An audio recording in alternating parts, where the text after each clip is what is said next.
Hey everybody. So here's a garden update. It's getting towards the end of June, and in North Texas we are in full summer heat now. You can see that the temperature is almost right at 100 degrees, which is normal.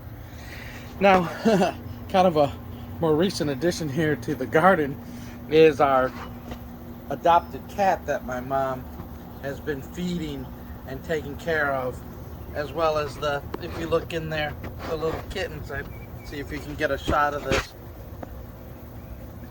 There you go. The mother cat had 4 little kittens, and they're probably about 6 weeks old. But the cat, as you would imagine, in any neighborhood, has feral cats that come and go. And, basically this one my mom took pity on and started to feed, and it was very skittish and scared and didn't want anything to do with my mom until then she started to warm up and allowed her to feed her and allow her to pet her, and then lo and behold she had kittens out at the front underneath the elephant ears.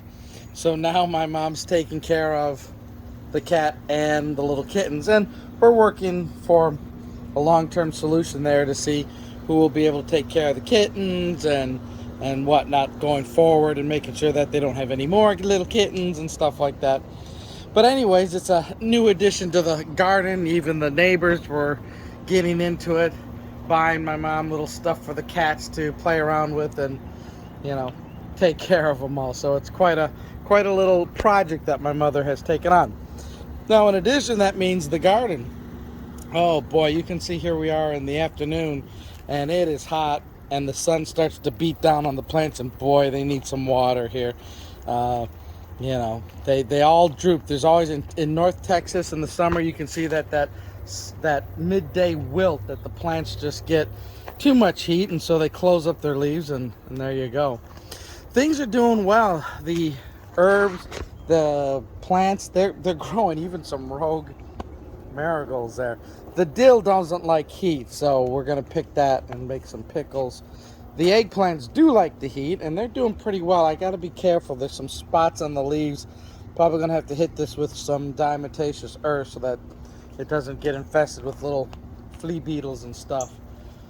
But boy, I tell you, things are growing and coming back wild, and the mulberry tree, which is growing hugely here, just a monster tree. That thing grows so fast. I'd like to get some mulberries from it one day, but the tree is really taken. And then some of these other trees, they may go in terms of fruit trees here. The fig tree, even though it got hit, it's come back roaring. So lots of new growth of fig tree branches and everything. Some rogue tomato plants. I tell you, cucumbers, they love the heat. Let me kind of walk through here. They love the heat, and it seems like overnight these cucumbers grow from small to giant. I mean, we have picked so many cucumbers and pickled them, and yesterday this one was probably a tiny guy, and he's ready to go. And another one here. I mean, the family's like, what do we do with all these cucumbers? Yeah, you pickle them, but there's only so many neighbors and so many pickles. There's another giant one that we can do.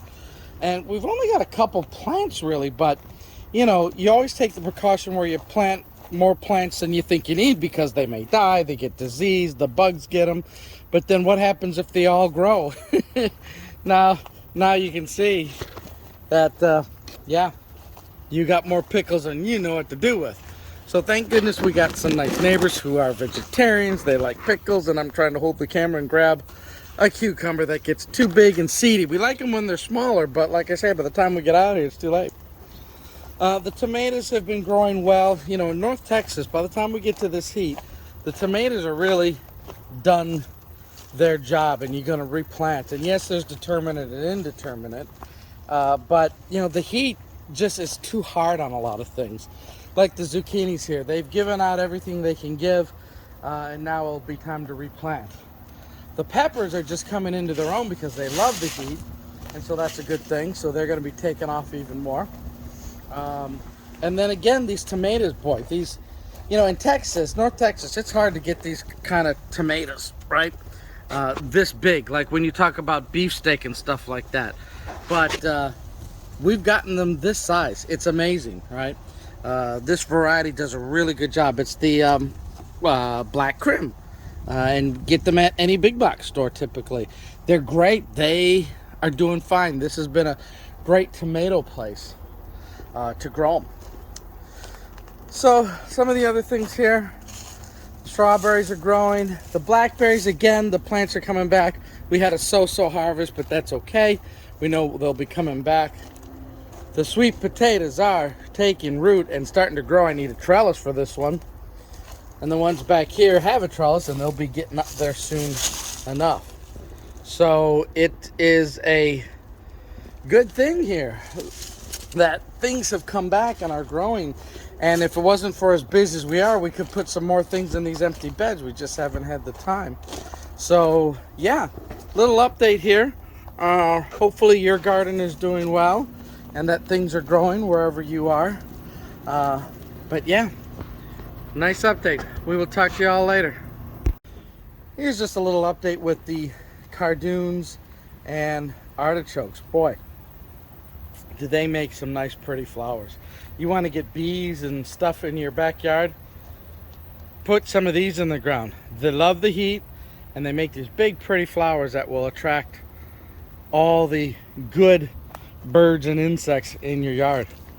The trees in the pot have been doing well. They've been growing. It's probably at some point and try to get them in a different container so that they produce fruit and whatnot, but not too bad here again on the container side. Yeah, just went out in Here we there, go. and he picked me some more cucumbers. I mean, I had some left. Well, I haven't posted what